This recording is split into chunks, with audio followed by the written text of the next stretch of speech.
Sederet kasus kriminal besar menyedot perhatian publik tersaji sepanjang tahun 2024. Sebut saja misteri pembunuhan Vina Cirebon, akhir hidup sang gadis penjual gorengan di Padang, Agus pria difabel tersangka pelecehan seksual di Mataram, hingga kisah tragis remaja yang menikam ayah, ibu dan neneknya di Lebak Bulus, Jakarta. Geng motor tuh gak bener tahu. Makin kesini badan mereka makin gak wajar.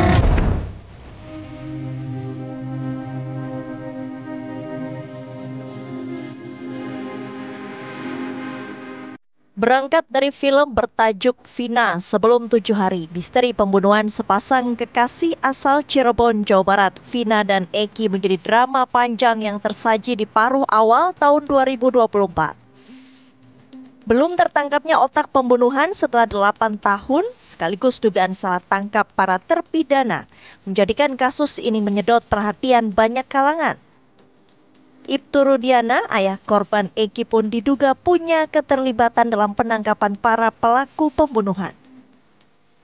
Puncaknya, satu persatu terpidana kasus Vina mengajukan PK demi mengembalikan nama baik mereka.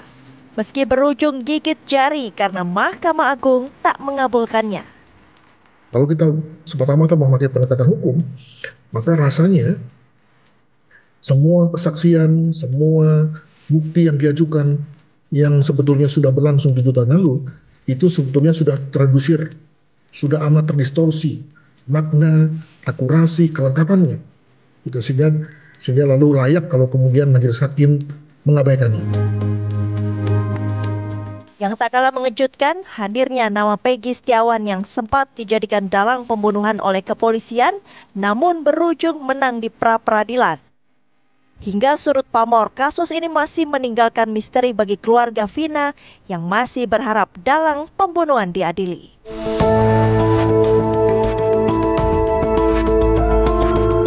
Kasus yang tak kalah kontroversi hadir di penghujung tahun.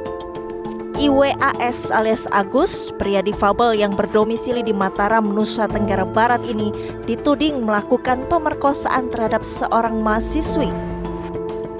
Saat Agus ditetapkan sebagai tersangka, ranah maya beramai-ramai mempertanyakan tindakan polisi.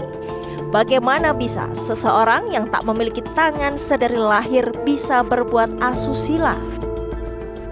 Namun lambat laun satu persatu korban memberanikan diri mengajukan laporan. Total sudah ada lebih dari 15 korban yang mengadu.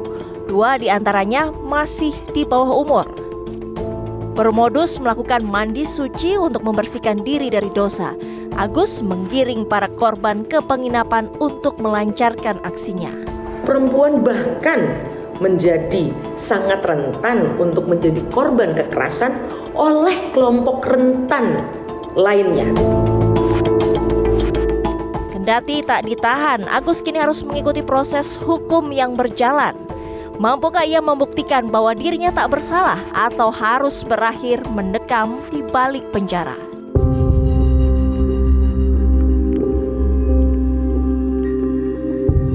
Kisah pilu dialami Nia Kurniasari, gadis penjual gorengan keliling di Kabupaten Padang Pariaman, Sumatera Barat.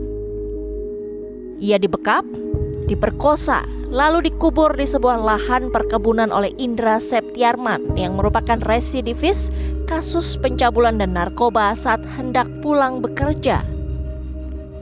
Jasad Nia kali pertama ditemukan saat warga tengah bermain dan menemukan tali rafia yang digunakan pelaku untuk mengikat korban. Setelah buron selama 11 hari, Indra akhirnya diciduk. Tanya Indra, paman Indra juga ditetapkan sebagai tersangka karena diduga membantu pelaku bersembunyi selama pelarian.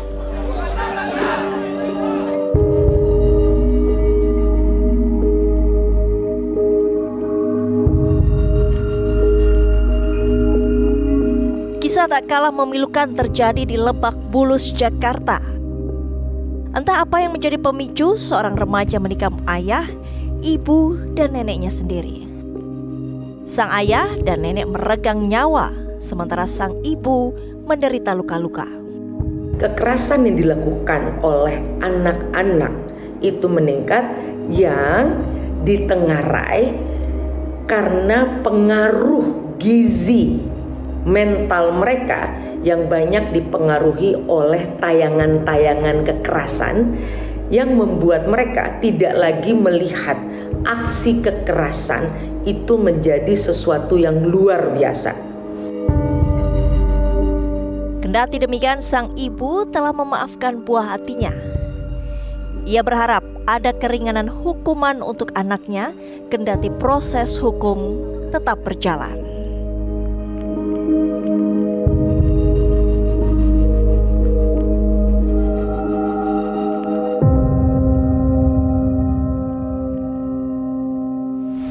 Sesaat lagi di catatan akhir tahun sepanjang tahun 2024, Israel membombardir wilayah Timur Tengah, mengabaikan kecaman dunia internasional.